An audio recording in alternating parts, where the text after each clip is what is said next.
Hello, and welcome to the arbitration conversation. So in this webisode, we have a true leader. I mean, really, the things she has done are really quite amazing. I said before we started taping that I'd like to talk to her for 10 or 20 hours. Unfortunately, we make these short, but boy, oh boy, I'm thinking we might need a part two. So who we have today is DeAndra Roaché, and she's been a true leader, an independent, professional, neutral, specializing in arbitration, mediation, and fact-finding of various disputes such as labor, employment, financial securities, construction, consumer, and other commercial disputes. She is a virtual dispute resolution specialist, and she conducts arbitrations and mediations in both online and in person. She also is the president of Cynergis Dispute Resolution Services. And she's worked with many panels. In fact, it's so many to count. It's like alphabet soup. She's been on the AAA, she's been on FINRA, she's on the FMCS, she's on CPR. She has done tremendous amounts of both labor and commercial arbitration. I just want to stop right there and say thank you, DeAndra. It is a true honor to have you here with us. Oh, thank you, Amy, for having me. It's a pleasure. Well, what's really cool is talk about sort of out there leading the way. I've never had a guest speaking of railroad arbitration. And you're a specialist in railroad arbitration. Not only that, but you worked in the Washington, D.C. office in dispute resolution for Amtrak. So Yes. I just want to find out, I mean, inquiring minds want to know, how did you end up doing railroad arbitration? Did you get railroaded into it? Oh, that's wonderful. Actually, I didn't get railroaded into it. I thought there was a unique opportunity that came up, and I've always loved trains. And so I thought that would be very cool to work in the railroad industry, in particular in ADR. So as kids, who didn't love a train? So my little niece says her auntie works for the choo-choo company. So Amtrak is known as the choo-choo company. So very unique opportunity. And from there, I just was a sponge and tried to learn as much as I could to become a subject matter expertise and took it from there.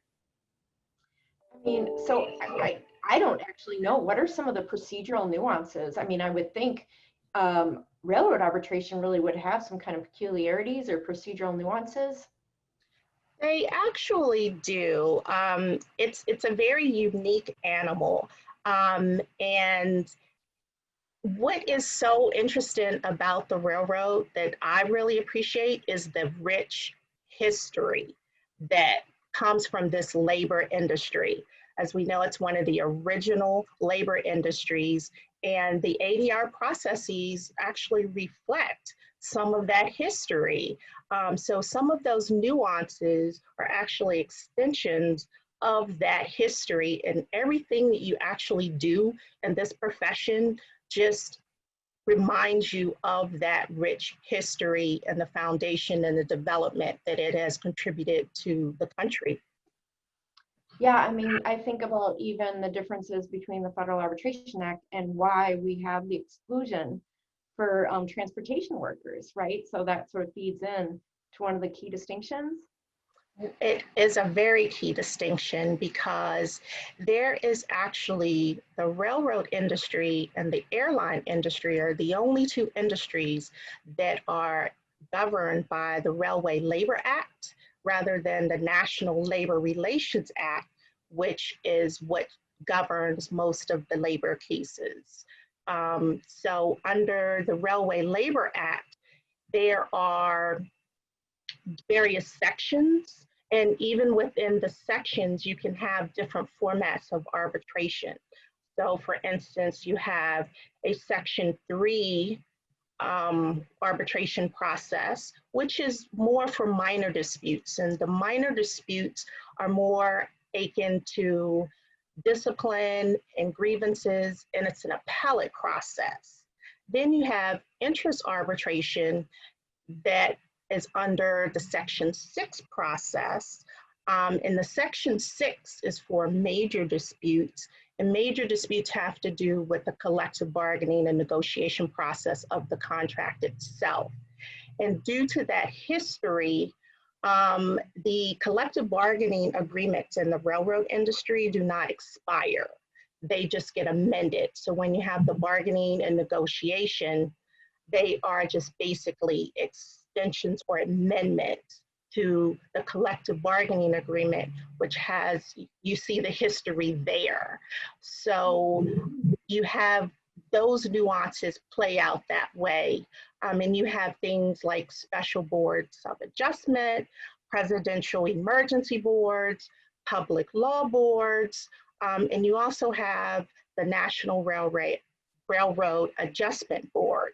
And to get your case to arbitration, you actually have a docketing process, and that's where the boards come in.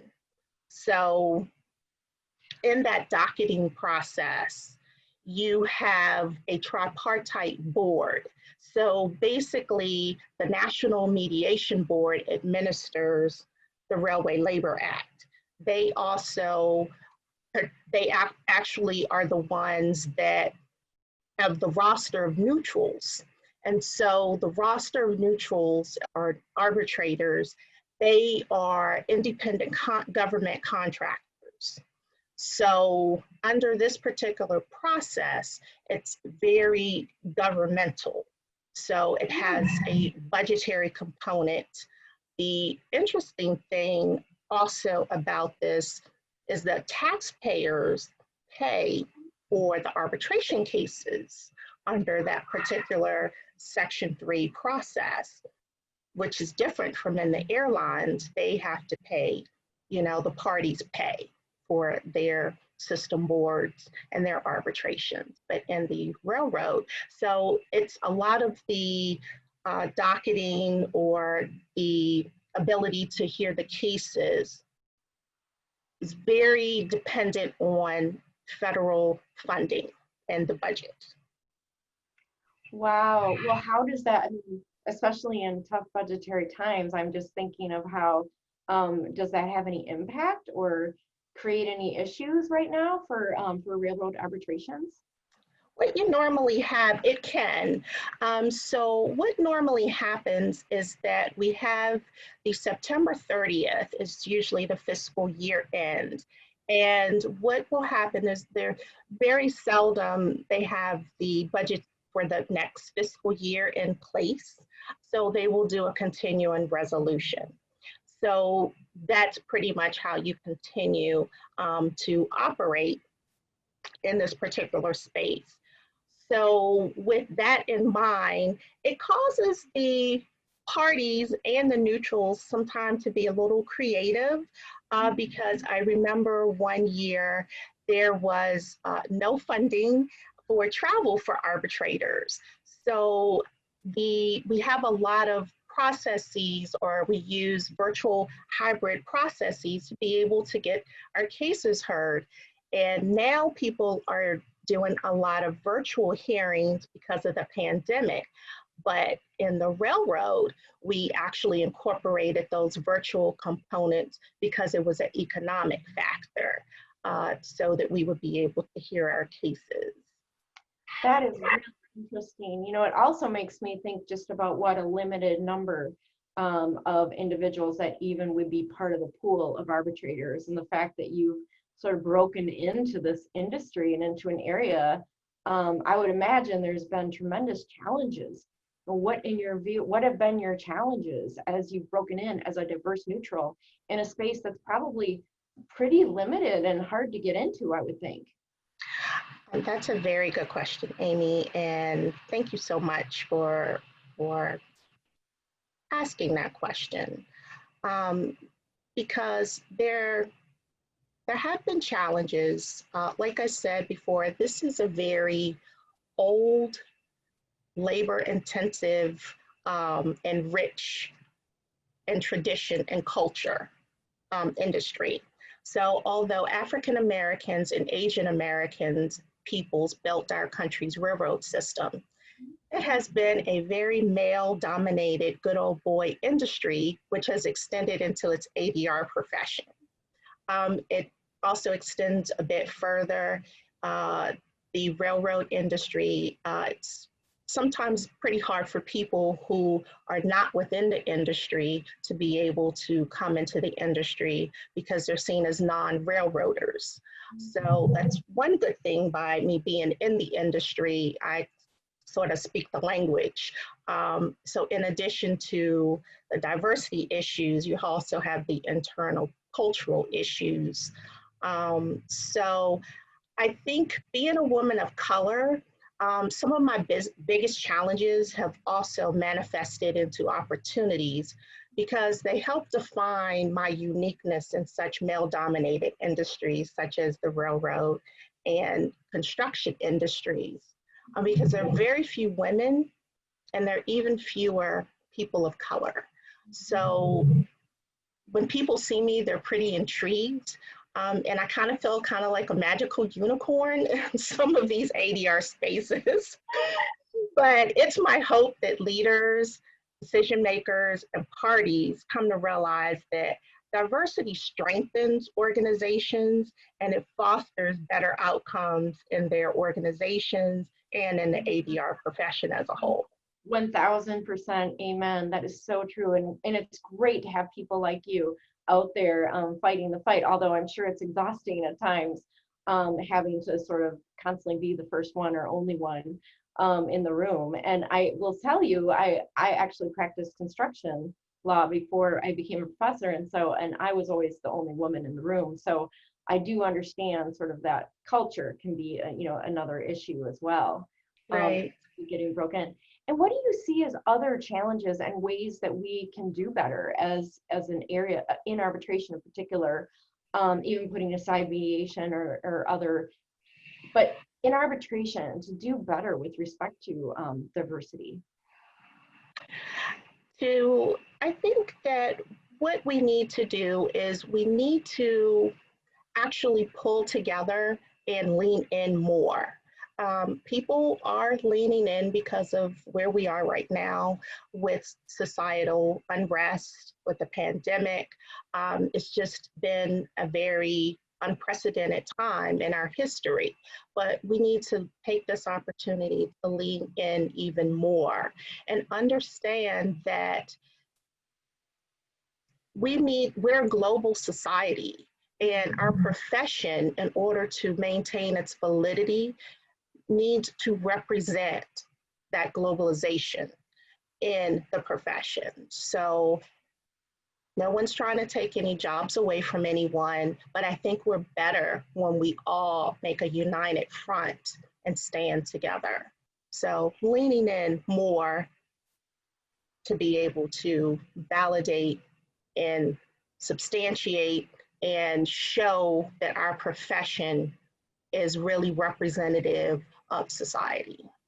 Yeah, I love that point. And I think it also kind of lends toward just thinking about globalization and thinking about how we're all in this together.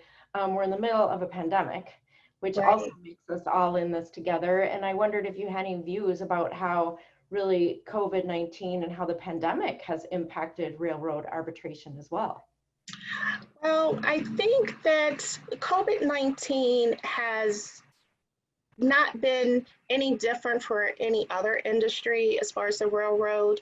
The only thing I mentioned before, that the railroad was already had virtual hearings and technology in place through not only the National Mediation Board, but just through some of the advocates being able to get the cases heard because the arbitrators couldn't travel. So I think it lended itself a little bit ahead of the curve instead of trying to catch up and figure out how to navigate some of these new platforms like Zoom and Blue Jeans and a lot of the others, Legaler, that they were a little bit ahead of the curve, and their process lends itself very well because it's under the Section 3. It's an appellate process and there are submissions. It lends itself very well for virtual hearing formats. So Well, they live hearings mostly, but they can embrace it a little bit better. Well, first of all, just again, I'm just super thankful for you leading the way as well, and just for everything you've been working on and doing, and now leading the Cynergis and being out ahead of the curve, really, with respect to virtual hearings from your very work with the railroad arbitrations. That's super cool. Now, of course, working in all different areas and wearing different hats. So I just want to really, I mean, it's great. And I'm sure sometimes you're kind of like, okay, which rules am I under? Because there's labor, there's FINRA, there's, but I think that's really amazing. Just shows what a rock star you are in the area. So listen, I'm super thankful for your taking the time with us today. I know I learned a lot. And it's really helpful that you're sharing your information with the rest of the world. So thank you so much, DeAndra. Oh, thank you for having me, Amy, and thank you for doing these programs. We appreciate it. We appreciate you. Thank you. Have a really great day. You too. Thank you.